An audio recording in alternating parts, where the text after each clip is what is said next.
बातमी झाल्यावर पुन्हा पाठवा मला करते त्यांनी.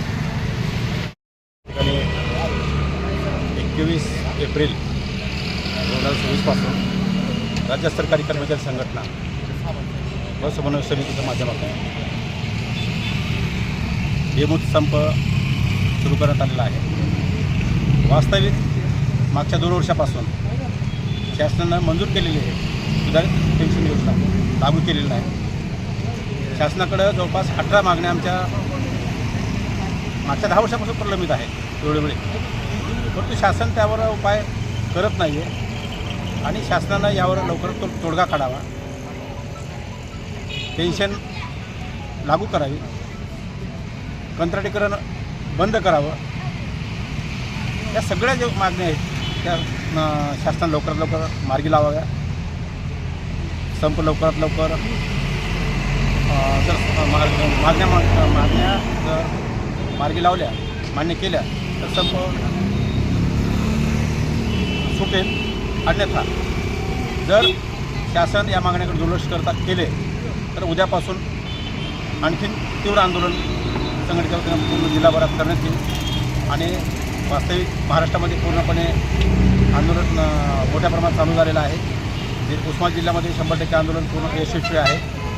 यापुढे जर शासन विचार नाही केला तर आम्हाला नाविलाजाने रस्त्यावर यावं लागेल. याची शासन दखल घ्यावी एवढंच या ठिकाणी आम्ही शासनाला कळवू इच्छितो. धन्यवाद.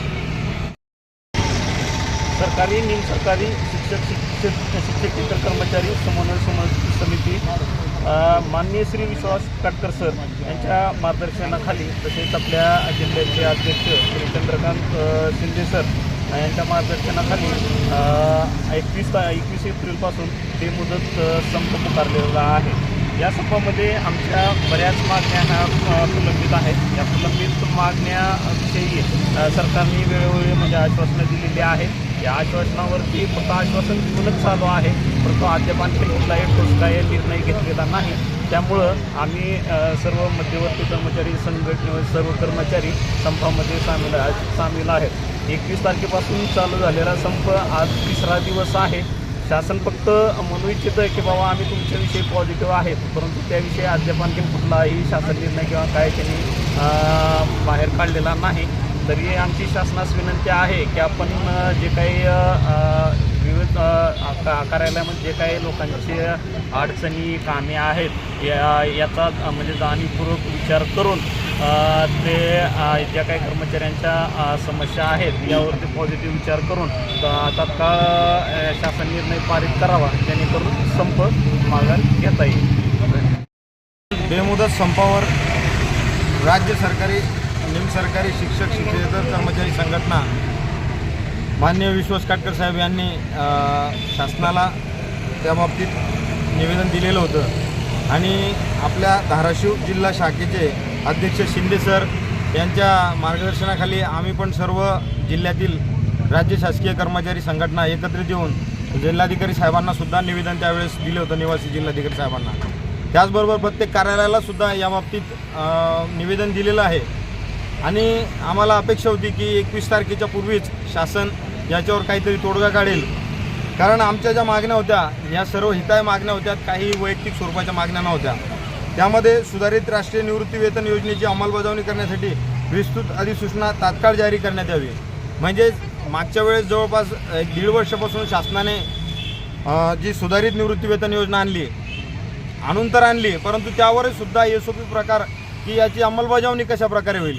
6 महिन्यासाठी आम्हाला त्याच्यामध्ये मुदत दिलेली आहे, परंतु 6 महिन्यानंतर मुदतवाढ दिली, त्याची अंमलबजावणी कशी करावी याबाबतीत कुठल्याही प्रकारचं चांगलं असं SOP मार्गदर्शनपर नाही. त्याचबरोबर राज्य शासकीय कर्मचारी संघटनेचे 58 वर्ष वयावरून 60 वर्ष वयापर्यंत सेवानिवृत्तीचं वय हे 60 वर्षापर्यंत नेण्यात यावं, याबाबतीतही जी मागणी होती ती मागणी आपण या संपामध्ये घेतलेली आहे. अशा प्रकारे 1 नोव्हेंबर 2005 पूर्वीचे जे कर्मचारी होते अनुदानित तत्वावर, अंशतः अनुदानित तत्वावर, त्यांना नंतर 2005 नंतर 100% अनुदान मिळालं, परंतु त्यांना शिक्षक आणि शिक्षकेतर कर्मचारी असे जे आहेत त्यांना जुनी पेन्शन योजना लागू झालेली नाही. याबाबतीतही शासनानं थोडासा विचार करावा. बरेचसे डिपार्टमेंट आहेत की त्यांच्या अडीअडचणी ज्या असतील त्या 2 महिन्यामध्ये सोडवण्यासाठी एखादी शासन स्तरावर समिती नेमून त्यांच्या अडीअडचणी समजून पुढील त्याच्यावर सोल्युशन पुढच्या 2 महिन्यामध्ये निघावं आणि पुन्हा येणाऱ्या 2 महिन्यामध्ये ज्या काही दुसऱ्या अडचणी असतील त्यावरही सोल्युशन निघावं.